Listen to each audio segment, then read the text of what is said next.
Okay, guys, I'm here today for another 2K25 video, the only other one I do besides roster videos. And that is the Season Pass DLC announcement that came out today. This is a very... I'm going to get into some certain things here after this, but let's talk about these DLC, about what is in the Season Pass. Now, if you get the Bloodline Edition or the Deadman Edition, the Season Pass comes with that.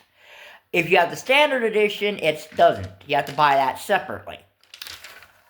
And the Season Passes also not include the Wyatt 6-pack, the Deadman Edition bonus pack, and the Bloodline Edition bonus pack, the WrestleMania 41 pack, and everything else. And, well, it doesn't include the Rock Nation Domination pack anyway. You can't buy that separately in the first place. So here is the 5 Season Pass DLC for this game. The first pack coming out, and just so you know, this follows the same release schedule as last year's did. So the first DLC pack coming out in May 2025 in May. The New Wave pack. Alex, Shelly, and Chris Sabin, Motor City Machine Guns. Giulia, Vaquer, and a special celebrity to be announced. Yeah, we're doing the TBA thing again. So that starts off fairly interesting there. Current NXT Women's Champion and the current NXT Women's North American Champion, plus the Motor City Machine Guns. The Dunk and Destruction Pack, releasing in June 2025. No date when any of these, just a month. We have Abyss. Abyss. TNA's Abyss. In the WWE as a producer, but has never stepped foot in the WWE ring as Abyss. Quite interesting.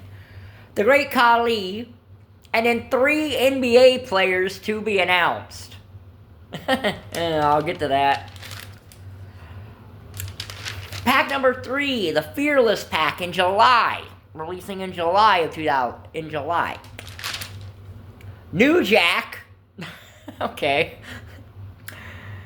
Jordynne Grace, Penta, Bull Nakano, and a celebrity guest to be announced. The Attitude Era Superstars Pack, releasing in September of 2025. So 2 months after the Fearless Pack. Billy Gunn, the Road Dogg, D'Lo Brown, Mark Henry, and Victoria, who technically is not from the Attitude Era. She's from the Ruthless Aggression Era, although you could argue she was one of the Godfather's ladies in the Attitude Era, so you could argue that, but Victoria came a prominent. Her entire prominence in WWE was during the Ruthless Aggression Era, because the Attitude Era ended at WrestleMania 18 in WWE canon. So, and the final pack, the Saturday Night's Main Event Pack, releasing in November 2025. So, about 2 months before they announced 2K26. Jesse the Body Ventura. Mr. Wonderful, Paul Orndorff, the Junkyard Dog, Tito Santana, and Sid Justice. Not Psycho Sid, Sid Justice, because he was not Psycho Sid during Saturday Night's Main Event era of WWE. So there you go. Those are the 5 DLC packs. Now, before I get to the major elephant in the room about this DLC, let's talk about the 20 DLC characters that are actual wrestlers. These are some very, very interesting. This is very good DLC for actual wrestlers. Okay, you get the Motor City Machine Gun, Sabin, Vaquer, and Giulia. That's very up to date. Okay. Then you had Jordynne Grace and Penta, who also make this game up to date. You have Abyss from TNA, who could have just been thrown into a pack of the Motor City Machine Guns, Penta, and Jordynne Grace and made it a TNA pack. Since they all have ties to that company. It's a nice main event pack if you grew up in the 80s, it's a good pack if you grew up in the 80s like I did. Plus, the only one of those guys, only two of those guys have ever been in a WWE game before, that being the Junkyard Dog and Sid Justice. But the Junkyard Dog has not been in a WWE game since WWE SmackDown vs. Raw 2006. And Sid Justice, I believe his last game was WWE2K19, a Psycho Sid. Jesse Ventura has never been in a WWE game before, nor has Mr. Wonderful Paul Orndorff, and nor has Tito Santana. The Fearless Pack, we're getting New Jack, one of the most controversial wrestlers in the entire history of pro wrestling. Yeah, New Jack. That's a massive shock, because I guarantee you they're not going to bother licensing his music. But that's interesting. That's insanely interesting. Bull Nakano is good for the women's roster. She's also one of the greatest Japanese female wrestlers in the history of Japanese women's wrestling. And then the Great Khali's not been in a WWE game since, in 10 years, since 2K15. I'm pretty sure. Possibly 2K16, but I'm pretty sure it's 2K15. So now let's talk about the elephant here. The other 5 members of this DLC. The 2 celebrities and the random NBA players. I don't care who these celebrities are. I will never care who these celebrities are. I didn't really care about Post Malone or Pat McAfee's friends last game. But I will say, celebrities have an appeal to certain people. It should not surprise you that celebrities are in WWE games, because without celebrity involvement, WWE would not have reached anything. Without the involvement of Cyndi Lauper and Mr. T, WrestleMania would not be what it is today.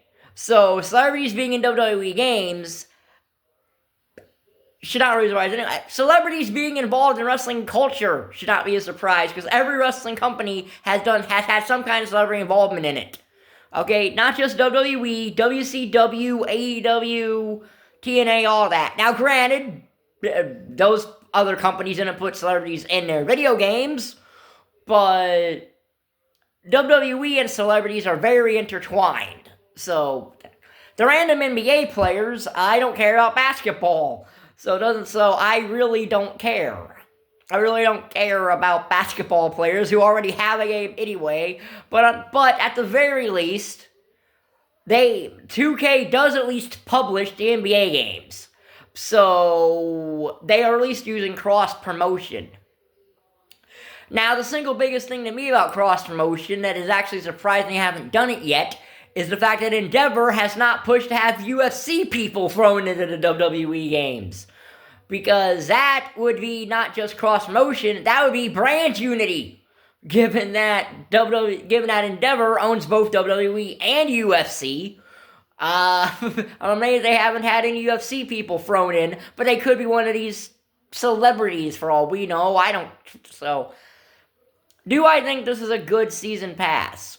If the celebrities weren't here, yes. It's much better than last year, because at the very least, at least one whole pack is not a bunch of non-wrestlers, 4 of which no one cares about. 4 of which no one cared about. Unlike the Pat McAfee pack last year. Now, as a guy who really only cares about moves, I really don't care what the DLC has ever been. But even I have an issue with celebrities and NBA players. But I care more about moves. But the wrestlers here, the 20 wrestlers here, are very, very good. I mean, Billy Gunn is in AEW, but I guess he signed a legend contract with WWE, so here you go. They should give him a scissors taunt, though. He should have a scissors taunt. So yeah, again, all these details will be in the description box down there. So if you like this video, hit the like button, subscribe. Both like and subscribe are down there. And give me your thoughts on this DLC. So, thank you for watching. Bye.